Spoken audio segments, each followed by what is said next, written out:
MP board class 12th वाले सभी प्यारे भैया बहनों के लिए यहाँ पर रसायन शास्त्र का पेपर जो कि रुक जाना नहीं परीक्षा के लिए मेरे द्वारा बताया जा रहा है और सभी छात्रों से सभी विद्यार्थियों से ये रुक जाना नहीं परीक्षा का पेपर है। और माय डियर फ्रेंड्स, मेरे द्वारा जो प्रश्न पत्र बताए जा रहे हैं ये आपकी एग्ज़ाम की दृष्टि से मोस्ट इम्पोर्टेंट क्वेश्चन बताए जा रहे हैं। कई सारी महान जो हस्तियां होती है वो रियल या वायरल पेपर के चक्कर में रहती है। तो माय डियर फ्रेंड्स, मैं आपसे कहना चाहता हूं कि किसी प्रकार से रियल या वायरल पेपर के चक्कर में ना रहें, जितना ज़्यादा हो सके मोस्ट इम्पोर्टेंट क्वेश्चन ही पढ़कर जाएं और अपनी सेल्फ स्टडी करें जिससे कि आपको एग्ज़ाम में हेल्प हो सके। आइए शुरुआत करते हैं हमारे मोस्ट इम्पोर्टेंट क्वेश्चन से जो कि आपको परीक्षा में दिए जाएंगे और आपसे प्रश्न पूछे जाएंगे। तो इन आईएमपी क्वेश्चन को जरूर पढ़ के जाएँ। क्वेश्चन आप देख सकते हैं आपकी स्क्रीन के सामने मोस्ट इम्पोर्टेंट क्वेश्चन आ चुका है। जैसा कि प्रश्न पूछा गया है, शुद्ध जल की मोललता कितनी होती है। प्यारे विद्यार्थियों, ये क्वेश्चन कई बार परीक्षा में आया हुआ है। शुद्ध जल की जो मोललता है वो 55.5 शुद्ध जल की मोललता होती है। तो इसमें आपको 55.5 करेक्ट ध्यान रखना है।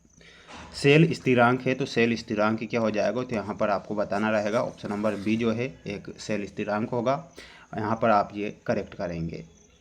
कौन सा संक्रमण धातु आयन रंगीन है, तो यहाँ पर आपको Sc+3 जो दिया गया है ये संक्रमण धातु आयन रंगीन होगा। तो इसमें आप ऑप्शन नंबर बी करेक्ट करेंगे। जितने विद्यार्थी वीडियो को देख रहे हैं माय डियर फ्रेंड्स, आप सभी स्टूडेंट्स वीडियो को लाइक कर चैनल को सब्सक्राइब जरूर करके रखें। आपके लिए प्रयास और मेहनत लगातार मैं कर रहा हूं और बिल्कुल डेली आपके लिए बेस्ट और मोस्ट इंपॉर्टेंट क्वेश्चन मैं बता रहा हूं, तो बिल्कुल आप याद कर लीजिएगा। एरिल हैलाइड में हेलोजन परमाणु से जुड़े कार्बन में संकरण होता है।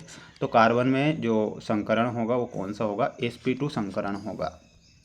एमीन की आकृति होती है, तो एमीन की जो आकृति होती है पिरामिडीय एमीन की आकृति होगी। तो इसमें आपको पिरामिडी लिखना है। जंतुओं में कार्बोहाइड्रेट किस रूप में संचित रहता है, तो ग्लाइकोजन के रूप में जंतुओं में कार्बोहाइड्रेट संचित रहता है। यहाँ पर आपको ग्लाइकोजन लिखना है। अब हम बढ़ेंगे हमारे अगले क्वेश्चन की ओर। मेरे सभी प्यारे भैया बहन चैनल को सब्सक्राइब जरूर करिएगा। एमिनो अम्लों की प्रकृति होती है, तो अमीनो अम्लों की जो प्रकृति होती है वो कैसी होती है, तो यहाँ पर आपको लिखना है उभयधर्मी एमिनो अम्ल की प्रकृति होगी। ये आपको ध्यान रखना है। बिल्कुल माय डियर फ्रेंड्स, क्वेश्चन को याद करके ही जाएं और बिल्कुल अच्छे से पढ़कर जाएं जिससे कि आपको अच्छे नंबर प्राप्त हों। और आपसे बस मैं यही कहता हूं कि किसी भी प्रकार से आप सिर्फ मोस्ट क्वेश्चन ही पढ़कर जाइएगा। प्रतिरोध का व्युत्क्रम है, तो प्रतिरोध का व्युत्क्रम क्या हो जाएगा, तो इसमें आपका आंसर क्या हो जाएगा, चालकत्व।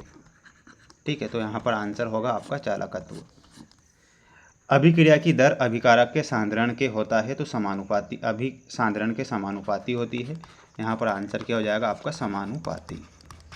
ठीक है, समानुपाती। Zn केवल ऑक्सीकरण अवस्था दर्शाता है, तो Zn +2 ऑक्सीकरण अवस्था को दर्शाएगा। COF6 की पावर 3 - 1 चक्रण संकुल है, तो ये उच्च चक्रण संकुल होगा। तो यहाँ पर आंसर आपका हो जाएगा उच्च।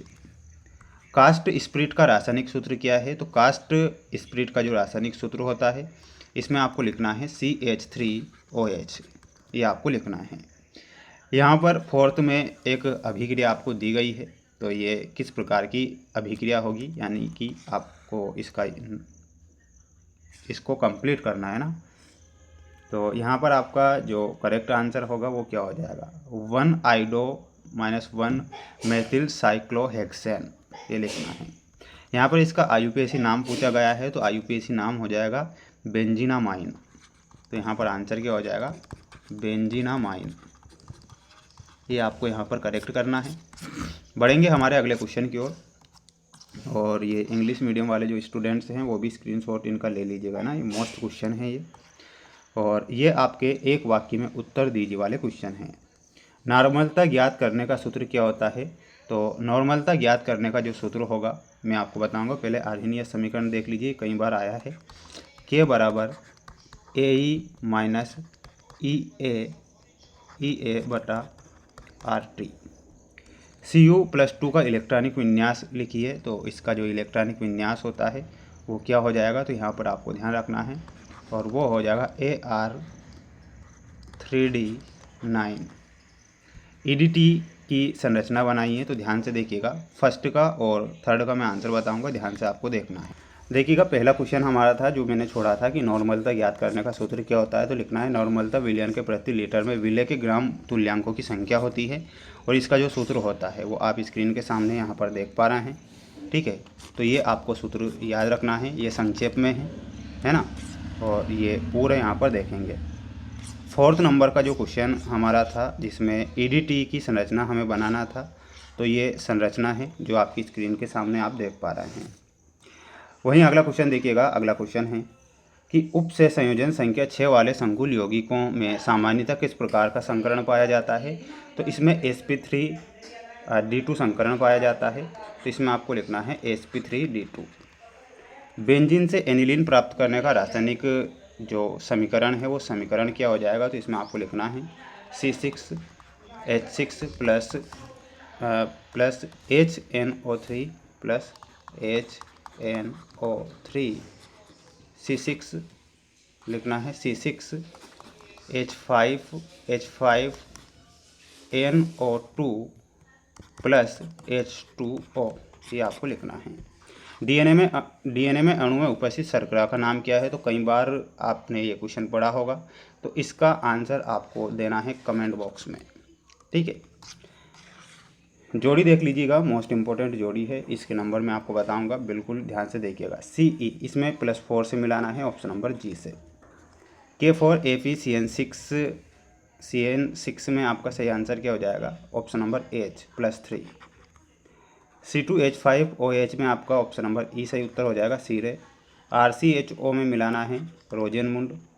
C6H5N2Cl में आपका ऑप्शन नंबर बी सही होगा। ग्लूकोज में आपको मिलाना रहेगा ऑप्शन नंबर सी से, और फ्रक्टोज में ऑप्शन नंबर डी। ठीक है, तो ये जोड़ी कंप्लीट हो चुकी है, आप इसका स्क्रीनशॉट यहाँ से ले सकते हैं। तो ये कुछ महत्वपूर्ण और मोस्ट इंपॉर्टेंट क्वेश्चन थे जो कि मेरे द्वारा यहाँ पर बताए गए हैं। आपसे मैंने शुरू में ही कहा है कि किसी भी प्रकार से रियल या वायरल के चक्कर में तो रहना ही मत, क्योंकि बिल्कुल मोस्ट इंपॉर्टेंट क्वेश्चन ही पढ़कर जाना। इन सभी का आंसर भी बता दूंगा, बिल्कुल आप निश्चिंत रहिएगा। तो सभी बच्चे चैनल को सब्सक्राइब जरूर करें। जय हिंद।